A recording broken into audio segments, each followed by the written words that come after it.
저는 본 말씀을 가지고 혀가 중요한 이유라고 하는 제목을 가지고 하나님 말씀을 증거하겠습니다.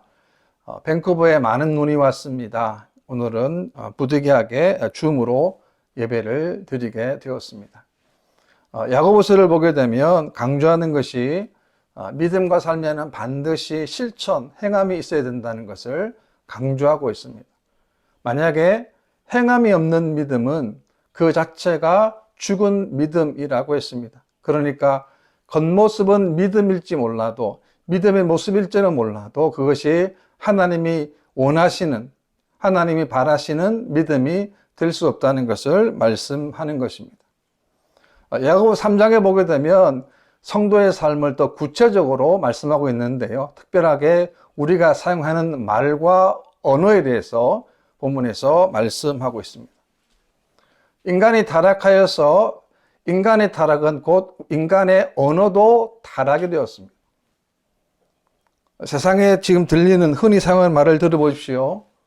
얼마나 사납고 얼마나 잔인한지 모릅니다. 왜냐하면 사람의 말이 타락되었기 때문에 그렇습니다. 인터넷에서도 소위 악플이라 해가지고 아무런 근거도 없이 함부로 비방하는 것들이 많이 있지 않습니까? 그래서 우리는 우리의 혀, 우리의 말을 다시 한번 오늘 본문에서 되돌아볼 수 있는 시간이 되시기를 바랍니다. 행복한 인생과 불행한 인생의 차이가 무엇이겠습니까? 행복한 사람은 그 말이 행복합니다. 다른 사람들에게 기쁨을 주고 다른 사람들에게 용기를 주는 그런 말을 하는 것이죠. 향기가 납니다. 그런데 불행한 사람의 말은 어떤 말이냐 하면 다른 사람을 비방하고 다른 사람을 비난하고 다른 사람을 정죄하는 말을 하게 되는 것입니다. 이것은 개인뿐만이 아닙니다. 이것은 가정에서도 동일하게 적용할 수 있고 또 교회에서도 또 국가에서도 나라에서도 동일하게 적용할 수 있는 말이라고 하는 것입니다. 마태복음 12장에 보게 되면 내 말로 의롭다함을 받고 내 말로 정죄함을 받으리라 라고 했습니다. 하나님의 심판 때에 사람이 어떤 말을 사용하는가에 따라 그 말에 따라서 의롭다함을 받을 수도 있고 또 그 어떤 말을 사용하는가에 따라 하나님께 정죄함을 받을 수도 있다라고 성경은 말씀하고 있는 것입니다. 똑같은 사실인데도 그 사실을 어떻게 말을 하는가에 따라 다르다는 것을 말씀하는 것입니다. 저는 본문에서 세 가지로 교훈을 얻고자 하는데요. 첫 번째, 혀가 중요한 이유는 자신이 한 말에 책임을 져야 하기 때문에 그렇습니다. 1절입니다. 내 형제들아 너희는 선생된 우리가 더 큰 심판을 받을 줄을 알고 선생이 많이 되지 말라라고 했습니다. 선생되지 말라는 거예요. 그 이유는 더 큰 심판을 받기 때문에 선생이 되지 말라라고 말씀하고 있는 것입니다. 그릇된 길로 인도하는 잘못된 지도자들이 있기 때문에 그렇습니다. 성경에 보게 되면 맹인은 맹인을 인도할 수 없다라고 했다는 것입니다. 왜 그렇습니까? 지도자라고 하는 것은 그만큼 더 큰 책임과 더 큰 역할이 있기 때문에 그렇습니다. 1994년도에 미국의 뉴욕의 시장이었고 당시에 범죄와의 전쟁으로 악명 높았던 뉴욕의 범죄 문제를 획기적으로 개선한 시장이 있습니다. 그 시장은 루돌프 줄리안이라는 시장인데요. 그는 9.11 테러 사건 때에도 신속하면서도 침착하게 대처해서 뉴욕 시민의 전폭적인 지지를 받는 시장이 되었습니다. 당시에 미국 대선의 유력한 후보로 거명되기도 했습니다. 그런데 그의 딸이 미국 화장품 전문 매장에서 미용품을 훔치다가 경비원에게 적발이 된 사건이 일어났습니다. 그녀는 하버드 대학교에 다니는 재원이었습니다. 이것은 무엇을 말하느냐 하면 그만큼 지도자의 자리가 어렵다는 거예요. 쉽지 않다는 것입니다. 누가복음 10장에 보게 되면 다른 사람을 신앙으로 인도해야 될 지도자의 직분에 있는 사람이 악행을 하게 되면 하나님 앞에서 더 큰 심판을 받게 됨을 말씀하고 있습니다. 당시의 서기관들을 보게 되면 그들이 한 일이 있는데요. 그들은 과부들의 가산을 삼키며 외식으로 길게 기도했다라고 했습니다. 성경에 보게 되면 그래서 그들이 더 엄중한 심판을 받으리라 라고 했습니다. 하나님 말씀을 가르치고 삶의 모범이 되어야 될 그들이 오히려 악행을 저질렀다는 것입니다. 겉모습은 경건의 탈을 썼지만 그들의 삶은 경건하지를 못했다는 것입니다. 자신을 높이는 것, 또 세속적인 명예와 지위를 그들이 추구했다는 것입니다. 그렇습니다. 지도자가 된다는 것은 그만큼 많은 노력이 필요하고 희생이 필요하다는 것입니다. 더 높은 도덕과 윤리의식이 필요하기 때문에 그렇습니다. 우리가 남을 가르친다는 것은 귀한 일입니다. 그러나 언제나 두려움과 조심함으로 해야 하는 것입니다. 이 지도자가 된다는 것은 자기가 한 말에 대한 책임을 져야 하기 때문에 그렇습니다. 그래서 지도자는 말이 무거워야 됩니다. 함부로 말을 해서는 안 되는 것입니다. 경솔하게 말을 해서도 안 되는 것입니다. 왜냐하면 지도자가 되려면 생각의 훈련을 해야 됩니다. 듣는 훈련도 필요하고 말하는 훈련도 필요합니다. 쌍방간의 소통 훈련이 필요하다라고 하는 것입니다. 왜냐하면 세치어에서 나오는 이 말이 사람과 공동체를 살릴 수도 있고 정반대로 그 세치혀에서 나오는 말이 사람과 공동체를 죽일 수도 있기 때문에 그렇습니다. 지도자는 함부로 말을 해서는 안 됩니다. 그리고 말을 했다면 자신의 그 말에 책임을 지고 그 말을 이룰 수 있도록 노력해야 하는 것입니다. 그래서 우리 지도자들은 하나님 앞에 엎드리는 시간이 반드시 필요한 것입니다. 모세를 보십시오. 이스라엘 백성들이 광야 40년 동안에 뭘 했습니까? 그들이 어려움 당하면 불평과 원망을 했습니다. 물이 없다고 원망했습니다. 고기가 먹고 싶다고 원망을 했습니다. 불평을 했습니다. 그때 모세는 뭘 했습니까? 뭘 선택했습니까? 모세는 그때 그런 불평과 원망 소리를 들었지만 그러나 모세는 하나님께 기도하는 방법을 택했습니다. 사실 모세 입장에서는 참 답답한 도도 아니겠습니까? 그러나 모세가 40년 동안 광야에서 연단을 받았기 때문에 그의 인내가 40년 동안의 인내가 그에게는 온유함으로 나타나게 되었던 것입니다. 그 다음에 두 번째는 누구나 말에 다 실수가 있기 때문에 그렇습니다. 2절 말씀 보게 되면 우리가 다 실수가 많으니 만일 말에 실수가 없는 자라면 곧 온전한 사람이라 능히 온 몸도 굴레 씌우리라 라고 했습니다. 인간은 예외 없이 실수를 하게 됩니다. 실수 한 주간 우리 살아왔지만 또 실수를 한 주간이었습니다. 그런데 그 중에 가장 흔한 실수가 뭡니까? 바로 인간의 우리가 하는 말이고 혀라고 하는 것입니다. 본문에서도 실수가 많다고 했습니다. 정확하지 않은 사실을 확인도 해보지 않고 함부로 퍼뜨릴 수 있다는 거죠. 그래서 말이 그만큼 무섭다는 것입니다. 한평생 좋은 일을 많이 했다고 할지라도 한마디 말을 잘못해서 자신이 쌓아놨던 모든 업적들이 물거품처럼 되는 경우들도 있는 것입니다. 3절 말씀 보게 되면 우리가 말들의 입에 재갈을 물리는 것은 우리에게 순종하게 하려고 그 온 몸을 제어하는 것이라 라고 했습니다. 사람이 그 큰 말을 어떻게 제어합니까? 그것은 입에 재갈을 물리기 때문에 가능한 것입니다. 말은 힘이 셉니다. 또 말의 몸집이 사람보다 크지 않습니까? 그럼에도 입에 재갈을 물리기 때문에 말은 끌려 따라오게 되는 것입니다. 만약 말에 재갈을 물리지 않는다면 말은 자기 멋대로 갈 것이며 혹 잘못해서 그 위에 탄 사람도 낙마할 수도 있다는 것입니다. 마찬가지 우리 입에도 재갈을 물려야 한다는 것입니다. 조급한 말, 또 사대깁지 못한 말 때문에 고통을 당할 수도 있기 때문에 그렇습니다. 말 한마디가 천냥빚을 갚는다는 말을 했지 않습니까? 이 말은 어떤 의미입니까? 그만큼 말에 영향력이 있다는 것입니다. 잠언에 보게 되면 입을 지키는 자는 자기의 생명을 보존하나 입술을 크게 벌리는 자에게는 멸망이 오느니라 라고 했습니다. 인간의 혀는 영혼의 문입니다. 이 문을 통하여 영혼이 대화하고 의사가 전달되기도 하고 전달받기도 하는 것입니다. 만약 함부로 이것을 열어놓게 되면 잘못된 것들이 들어올 수 있기 때문에 그렇습니다. 입술을 크게 벌린다는 사람은 아무 생각 없이 함부로 말을 하는 사람을 의미하는 것입니다. 말로서 다른 사람을 이간질하고 말로서 다른 사람에게 상처를 주는 그런 말을 하는 사람을 말하는데, 이런 사람은 하나님의 진노를 받는다라고 분명히 성경은 기록하고 있는 것입니다. 그러면 우리는 우리 입술, 혀, 말을 잘 지켜야 하는 것입니다. 남에게 말을 할 때는 꼭 필요한 말을 해야 합니다. 필요하지 않는 말을 우리가 절제하고 조심해야 하는 것입니다. 그렇습니다. 우리가 어떤 말을 어떻게 사용하는가에 따라 인생이 달라지게 되는 것입니다. 사실 악한 말, 더러운 말을 하는 입, 더러워하는 말보다 더 중요한 게 뭐냐 하면 우리 마음속에 들어있는 악한 것이 더 문제라고 하는 것입니다. 시편 보게 되면 생명을 사랑하고 장수하고 복받기를 원하는 사람은 누구뇨? 내 혀를 악에서 금하며 내 입술을 거짓말에서 금할지어다라고 했습니다.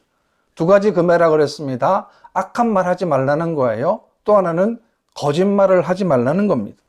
왜냐하면 마음에 가득한 것, 우리의 마음에 가득한 것이 입을 통하여 밖으로 표출되기 때문에 그렇습니다. 지금 우리의 마음에 무엇이 담겨 있는가? 그것은 지금 우리의 사용하는 말을 들어보면 알 수 있는 것입니다. 그래서 본문에도 말에 실수가 없는 사람이라고 한다면 온전한 사람이라고 했습니다. 만약 자신이 자신의 말을 잘 다스릴 수 있고 제어할 수만 있다면 그 사람은 온전한 사람이라고 하는 것입니다. 야고보 1장에 보게 되면 듣기는 속히 하고 말하기는 더디하라라고 했습니다. 그래서 말을 할 때는 깊이 생각해서 말을 해야 합니다. 조급해서 함부로 섣불리 어떤 말을 듣자마자 함부로 말을 해서는 안 된다라고 하는 것입니다. 탈무드에 보게 되면 세상에서 날려보낸 새는 다시 잡을 수 있지만 입에서 한번 나온 말은 다시 담을 수가 없다는 말이 있습니다. 이 말은 곧 그만큼 우리의 말과 혀가 중요하다는 거예요. 한 번 나온 말은 두 번 다시 담을 수가 없다는 것을 말씀하는 것입니다. 특별히 우리가 말을 할 때 가까이 있는 사람들에게 말을 더 조심해야 하는 것입니다. 보편적으로 보게 되면 우리가 멀리 있는 다른 사람이나 남에게 말을 할 때는 참 조심성 있게 조심해서 말을 합니다. 그런데 가까운 사람들에게는 함부로 말을 하는 경향들이 많이 있다는 것입니다. 특별히 가족들에게 말을 할 때는 더 조심해야 합니다. 왜냐하면 그 말 때문에 상처를 줄 수 있고 또 고통을 줄 수 있기 때문에 그렇습니다. 흉악한 범죄를 저지른 사람들을 보면 아주 어릴 때에 학교에서나 가정에서 폭언을 들은 경우들이 많았습니다. 어릴 때 그 말을 듣고 그 말이 비수가 되었습니다. 가슴 속에 숨겨두었다가 성인이 되어서 그것이 폭발하게 되는 경우를 우리가 보게 됩니다. 그렇습니다. 한순간의 말이 칼이 찌름같이 평생의 상처를 남길 수도 있다는 것입니다. 그래서 한 사람 인생에 큰 오점을 남기게 되고 사람이 무서운 살인범이 되기도 하는 것입니다. 그래서 우리가 어릴 적부터 어떤 말을 듣고 사느냐에 따라 인생은 훌륭한 위인이 될 수도 있고 또 정반대로 인생의 낙오자가 될 수도 있는 것입니다. 여러분 잘 아시는 대로 루즈벨트 대통령은 나이 39에 소아마비가 되어버렸습니다. 보행이 불편해졌습니다. 그래서 휠체어를 타고 탈 수밖에 없는 그런 절망적인 상황이었습니다. 얼마나 절망했겠습니까? 그런데 그의 절망을 이기게 한 사람은 그의 아내였던 엘레나 여사였습니다. 그 남편이었던 루즈벨트가 나는 지금 다리가 몹시 불편한데 그래도 나를 사랑하겠소? 라고 이렇게 물어봤어요. 근데 이 엘레나 여사는 이런 말을 했습니다. 그럼 내가 지금까지는 당신의 두 다리만 사랑했나요? 라고 답변을 했어요. 참 너무나 지혜로운 답변 아닙니까? 이 루즈벨트는 이 말에 힘을 얻어서 장애인의 몸이었지만 대통령까지 당선이 되었습니다. 경제 공황을 뉴딜 정책으로 극복했습니다. 그리고 제2차 세계대전의 승리로 이끌었습니다. 아내의 말 한마디가, 절망에 빠진 한마디가 남편을 이렇게 우뚝 세워놓은, 정말 어쩌게 보게 되면 귀한 그 여인이고 대통령 아내였다라고 하는 것입니다. 여러분, 어떤 말을 사용하십니까? 믿음의 말입니까? 불평의 말입니까? 긍정적인 말입니까? 아니면 부정적인 말입니까? 다른 사람을 세우는 말을 잘합니까? 아니면 다른 사람을 깎아내리는, 비난하고 정죄하는 말을 더 많이 합니까? 우리 모두는 다른 사람을 세우는 말을 더 많이 하시기를 바랍니다. 사무엘 1장에 보게 되면 사울이 죽게 됩니다. 사울은 왕이 된 다음에 다윗 죽이기에 올인한 사람이었습니다. 다윗은 사울 때문에 그동안 끝없이 도망을 다니고 도피 생활을 했습니다. 정말 억울한 시간을 많이 보냈습니다. 그렇게 자기를 그렇게 괴롭힌 사람이 죽었는데 다윗이 이렇게 말을 합니다. 이스라엘의 영광이라고 했습니다. 생전에 사랑스럽고 아름다운 지라고 극찬을 했습니다. 참으로 다윗은 그 놀라운 아량과 인품을 보여주는 것입니다. 그 다음 세 번째는 우리의 미래는 지금 우리가 사용하는 말에 달려있기 때문에 그렇습니다. 왜 말이 중요합니까? 그 이유는 지금 우리가 사용하는 말로 우리의 미래가 예비된다는 것입니다. 사전 말씀 보게 되면 또 배를 보라, 그렇게 크고 광풍에 밀려가는 것들을 지극히 작은 키로서 사공의 뜻대로 운행하나니라고 했습니다. 배를 보게 되면 키는 물속에 있기 때문에 잘 보이지 않습니다. 그런데 배는 그 키의 방향대로 가게 되는 것입니다. 아무리 큰 배라 할지라도 키에 따라서 그 배가 움직이며 항해하는 것입니다. 키는 우리의 눈으로 확인이 어렵습니다. 이와 같이 우리의 언어도, 우리의 말도 바로 우리 인생의 키라고 하는 것입니다. 그러니까 말하는 대로 운명이 갑니다. 말하는 대로 인생이 바뀌게 되는 것입니다. 말하는 대로 인생이 가는 것입니다. 복된 말을 하면 복된 인생이 되는 것입니다. 또 반대로 저주의 말을 하게 되면 저주의 인생이 되는 것입니다. 그래서 우리는 우리가 사용하는 말을 잘 분별해야 하는 것입니다. 어떤 말을 쓰고 있는가? 우리가 지금 어떤 말의 열매를 먹고 있는가를 우리가 보아야 하는 것입니다. 6절 말씀 보게 되면 혀는 곧 불이요 불의의 세계라. 혀는 우리 지체 중에서 온몸을 더럽히고 삶의 수레바퀴를 불사르나니 그 사르는 것이 지옥불에서 나느니라 라고 했습니다. 혀를 불이라고 했습니다. 불이라고 하는 것은 한 번 붙게 되면 걷잡을 수 없다는 거 아닙니까? 처음에는 조그맣게 정말 성냥갑처럼 불이 붙어도 나중에는 끝없이 걷잡을 수 없는 결과를 초래하는 것이 바로 불이라고 하는 것입니다. 이것은 뭘 말합니까? 우리가 한 번 내뱉은 잘못된 말이 바로 이런 악영향 결과를 초래할 수 있다는 것을 말씀합니다. 또 하나는 혀는 불의의 세계라고 했습니다. 혀는 인간의 인격을 파괴할 수 있는 매우 위험스러운 존재라는 거예요. 다른 사람들을 함부로 비방하고, 함부로 비난하고, 함부로 음해하고, 함부로 정죄하고, 함부로 미워하는 말을 하는 것이 바로 인간의 입이고 혀라고 하는 것입니다. 그래서 우리 인간의 불의가 가장 잘 드러나는 것이 어디냐? 바로 인간의 혀라고 하는 것입니다. 성급한 말로 인해서 다른 사람을 상처를 입히고 불쾌함을 줍니다. 또는 저속한 말로 인해서 하나님께 영광을 가리는 일도 할 수 있는 것입니다. 그래서 잘못된 말 때문에 생의 바퀴를 불사른다라고 했습니다.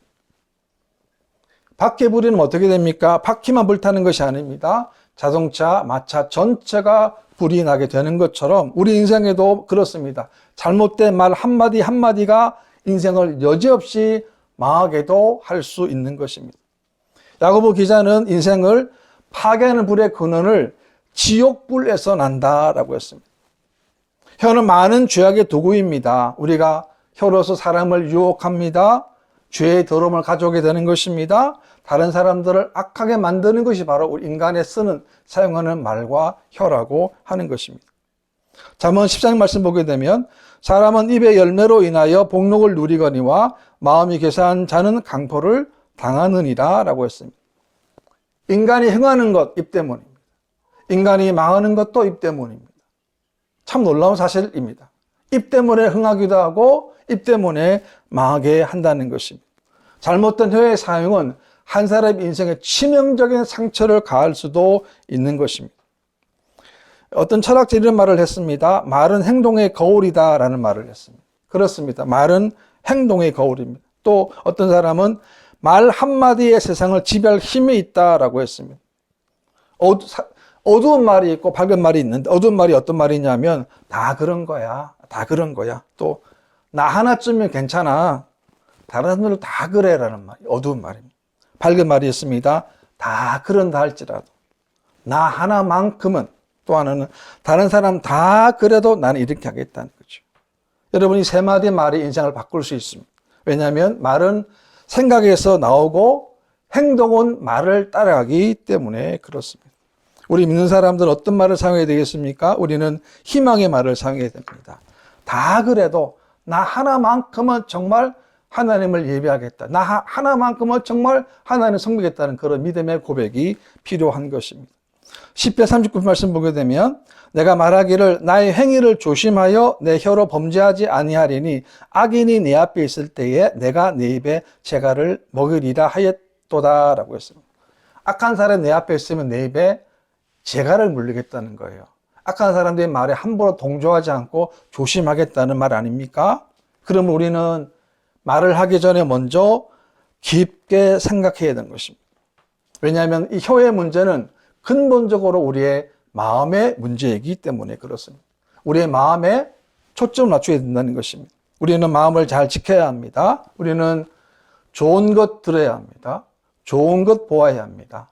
음악도 마찬가지예요. 좋은 것 음악 우리가 찬양도 듣고 말씀도 듣고 설교도 듣고 또 좋은 것도 많이 들어야 돼요. 왜?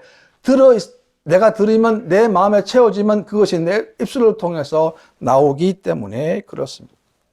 우리는 우리 입술에 채워진 모든 것들을 하나님을 위해서 하나님의 은혜를 위해서 날마다 우리가 선포하는 믿음의 삶이 되어야 하는 것입니다. 10절입니다.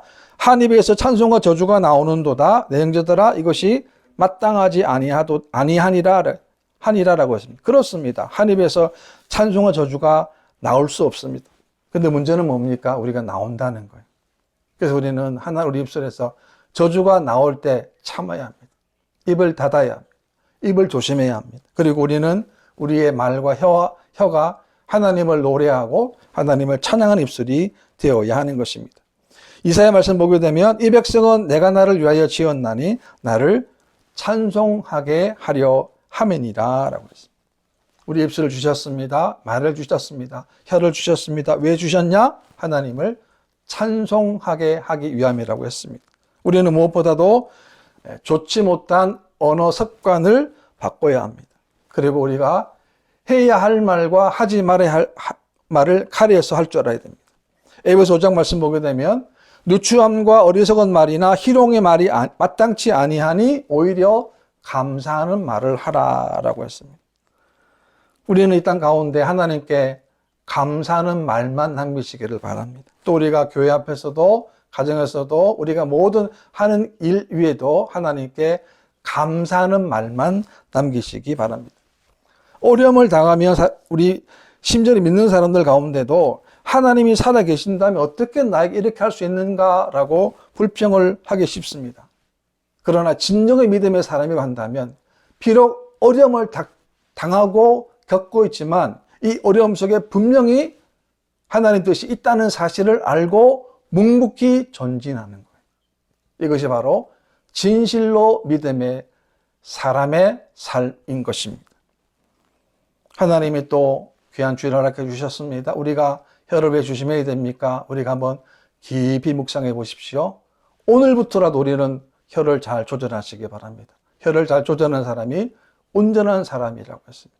또 우리 혀가 우리의 미래를 준비하게 될 것입니다. 그래서 우리는 더 긍정적이고 또 믿음의 말을 많이 할 수 있는 저 여러분 되시기를 주님의 이름으로 축원합니다.